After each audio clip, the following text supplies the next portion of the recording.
जैसे कि आपने मुझे पहाड़ में देखा होगा बाइक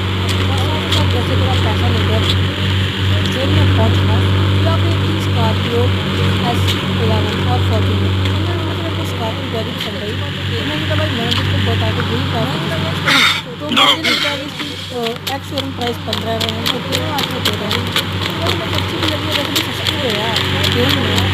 तो मैंने सोचा कि क्यों ना मैं उनसे बात करता हूँ तभी ना मैंने मैनेजर के बात कर लिया और मेरे पास एक डील फाइनल ठीक है। तो मैंने कार में बैठ कर फटाक से चेक करके भाई